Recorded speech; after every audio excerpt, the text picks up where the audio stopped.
محمد یوسف جس طرح مسلمان ہو گیا 6 مہینے ہو گئے اس کو،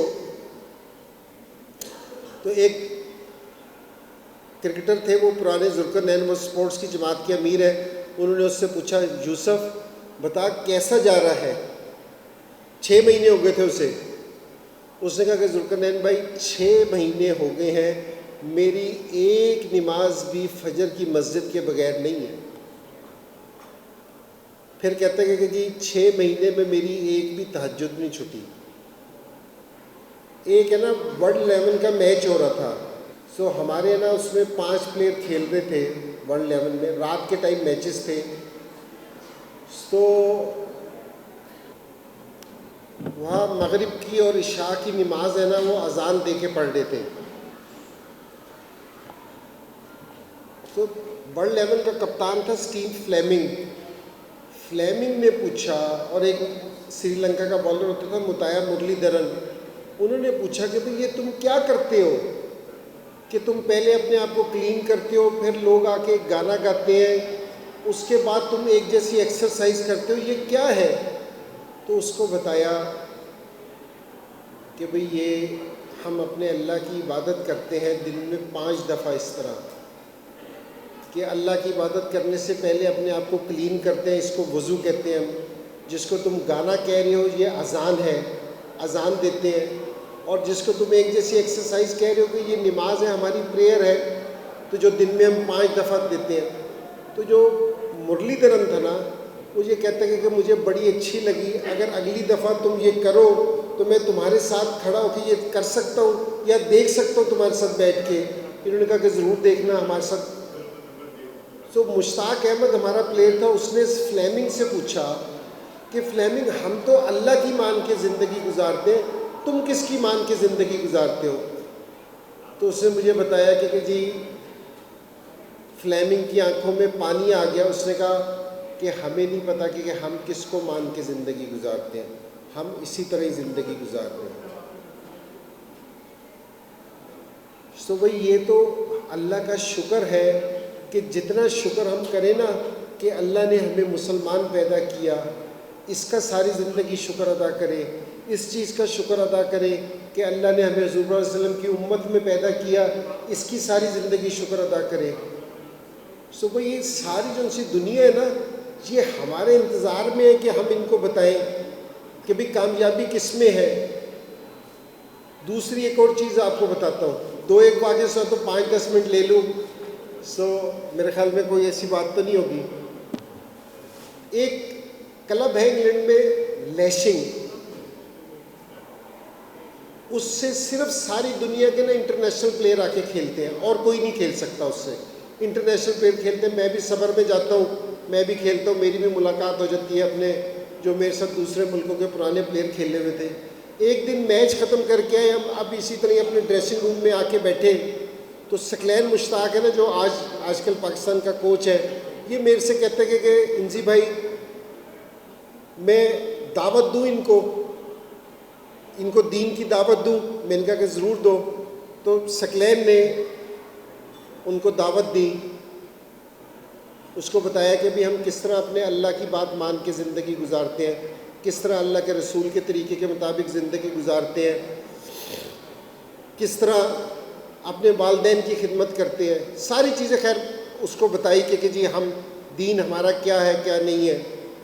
تو اس میں سے ایک پلیئر تھا انگلینڈ کا، وہ کہتا ہے کہ میں نے تمہارا کتاب بھی پڑھی ہے، قرآن کو کہہ رہا تھا، میں نے تمہارا دین بھی پڑھا ہے، دونوں صحیح ہیں. اس نے کہا کہ جو غلط ہے نا وہ تم لوگ غلط ہو کہ نہ تم اپنے قرآن پہ عمل کرتے ہو نہ تم اپنے دین پہ عمل کرتے ہو. آج ہم اپنے گرمان میں خود جھانک کے دیکھیں ہماری کتنی زندگی ہے کہ ہم قرآن کے اوپر گزارتے ہیں، کتنی ہماری زندگی ہم دین کے اوپر گزارتے ہیں. ایمان سے یہ ساری دنیا میں جو ساری چیزیں ہیں نا وہ ساری ہماری وجہ سے ہے کہ ہم اگر صحیح ہو جائیں نا، صحیح مسلمان ہو جائیں، آج ہم ایمان سے سارے لوگ ہمیں دیکھ کے مسلمان ہو جائیں. ان بیچاروں کو نہیں پتہ، ان کو نہیں پتہ کہ بھئی کامیابی کدھر ہے. ہمیں تو پتہ ہے مسلمان ہے، اللہ کا شکر ہے کہ کامیابی یہ سی ہماری زندگی ہے نا جس کے لیے ہم اتنی بھاگ دوڑ کر رہے ہیں، اتنے سارے کر رہے ہیں. حضرت علی رضی اللہ عنہ کہتے تھے کہ یہ خواب ہے یہ زندگی خواب ہے، مرنے کے بعد ہے نا آنکھ کھلے گی۔ اس طرح ایک قبر کے پاس سے گزر رہے تھے، اس سے پوچھا کہ اے قبر والو تمہاری کیا صورتحال ہے، کیا حال ہے میرے قبر والے؟ اس نے کہا 300 سال پہلے اس کو دفنایا تھا، اس نے کہا کہ جو مرنے کا جو ان سے روح کھینچنے کا جو ان سی مشکل ہے نا، وہ والا درد ابھی تک نہیں ختم ہوا۔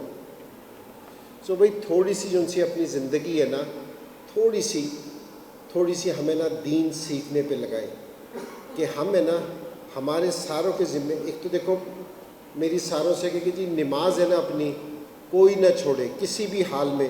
میں کرکٹر تھا، اب مجھے بتاؤ کہ جی میں کرکٹر ہو کے اگر گراؤنڈ میں نہ جاتا تو مجھے کسی نے کرکٹر کہنا تھا کہ یہ کیسا کرکٹر ہے کہ گراؤنڈ تو جاتا نہیں، اور مسلمان ہو کے اور مسلمان مسجد میں نہ جائے، اس کا تعلق مسجد سے نہ ہو، تو وہ کیسا مسلمان ہوگا جس کا تعلق اللہ کی مسجد سے ہی نہ ہو، اللہ کے گھر سے نہ ہو؟ تو اپنی نماز ہے نا ایمان سے صرف مسجد میں پڑھنا شروع کر دو، ایمان سے صرف ہماری مسجدیں بڑھ جائیں۔ ایک جماعت اسرائیل کے بارڈر پہ چل رہی تھی، تو ایک اسرائیلی نے صبح فجر کی نماز پہ دیکھنے آتا تھا کہ بھئی کیا صورتحال ہے ان کی، تو ایک مسلمان نے اسے تیسرے چوتھے دن دیکھا، اس سے پوچھا کہ بھئی تم کیا دیکھنے آتے ہو؟ اس نے کہا کہ ہماری کتابوں میں لکھا ہے جس دن ان کے فجر کے اور جمعے کے نمازی برابر ہوں گے ساری دنیا میں مسلمان ہوں گے۔ اب سوچ لو کہ جی ہمارے فجر پہ ہم کتنی نماز پڑھنے جاتے ہیں اور جمعے پہ کتنا رش ہوتا ہے۔ محمد یوسف تھا نا، تھوڑی سی بس بات، محمد یوسف جس طرح مسلمان ہو گیا 6 مہینے ہو گئے اس کو، تو ایک کرکٹر تھے وہ پرانے ذوالقرنین، وہ سپورٹس کی جماعت کے امیر ہیں، انہوں نے اس سے پوچھا یوسف بتا کیسا جا رہا ہے، 6 مہینے ہو گئے تھے اسے۔ اس نے کہا کہ ذوالقرنین بھائی 6 مہینے ہو گئے ہیں میری ایک نماز بھی فجر کی مسجد کے بغیر نہیں ہے۔ پھر کہتا ہے کہ جی 6 مہینے میں میری ایک بھی تہجد نہیں چھٹی۔ اب یہ ایک نیا مسلمان ہے، اللہ نے ہمیں ماں کی گود میں کلمہ دے دیا، ہم اس کی قدر نہیں کر رہے، تو بھئی سارے اس کی قدر کرنا شروع کریں۔ اور دیکھو ہم سارے لوگ ہیں نا، میں بھی، ہم سارے پاکستان، ہم سارے ایک ہی ہیں۔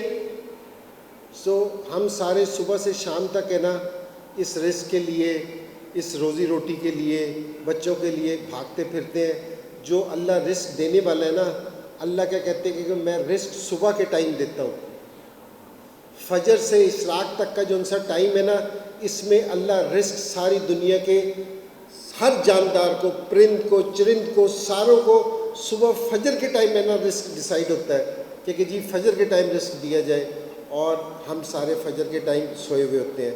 بھئی میری آپ ساروں سے یہ ریکویسٹ ہے، بڑے بھی ہیں چھوٹے بھی ہیں میرے سے یہاں بیچ میں، کہ بھئی خود بھی صبح نماز 5 وقت کی پڑھنے والے بنو صبح مسجد میں، اور اپنے بچوں کو بھی اس چیز کی عادت ڈال لو کہ جی صبح کہ جی ہم خود بھی اٹھے ہوئے ہیں اور ہمارے بچے بھی اٹھے ہوئے ہو، تو دیکھنا کہ جی اللہ ہماری یہ دنیا بھی خوبصورت بنا دے گا، آخرت بھی دنیا خوبصورت بنا دے گا۔ دنیا وہ ذاکر میں نے تو سنا ہو کہ جی مشتاق سے کافی ملاقات ہوتی ہے، مشتاق ایک چیز اکثر کہتا ہے بیان میں کہ 10 لاکھ روپے کا بیڈ لے لو نا، لیکن گارنٹی نہیں ہے کہ جو اس پہ نیند آئے گی یا نہیں آئے گی۔ 10 لاکھ روپے کا بیڈ لے سکتے ہیں، نیند نہیں خرید سکتے۔ تو پھر اللہ کیا کرے گا کہ جس ٹائم ہم سارے اللہ کی بات ماننے والے بن جائیں گے نا، تو اللہ ہماری زندگی خوبصورت بنا دیں گے، آسان بنا دیں گے، بیویوں کو ہمارے کنٹرول میں دے دیں گے، ٹھیک ہے نا؟ تو اس سے زیادہ تو خوبصورت اور کوئی چیز نہیں ہو سکتی نا۔ تو بھئی انشاءاللہ آج سے اللہ یہ جتنا بھی کیا ہے اللہ اس میں ساروں کو کامیابی کرے۔ یہاں سے آج یہ نیت کر کے ہم نے جانی ہے کہ انشاءاللہ آج سے ہم اپنی نماز نہیں چھوڑیں گے، اللہ کی بات مان کے زندگی گزاریں گے، اللہ کے رسول کے طریقے کے مطابق زندگی گزاریں گے، انشاءاللہ کوشش کریں گے نا۔ لو جی بہت مہربانی، اللہ آپ ساروں کو جزائے خیر دے، ساروں کو پھر اور مبارک، ہمارے ان سے گیسٹ ہیں ان کو بھی بہت مبارک ہے۔ السلام علیکم۔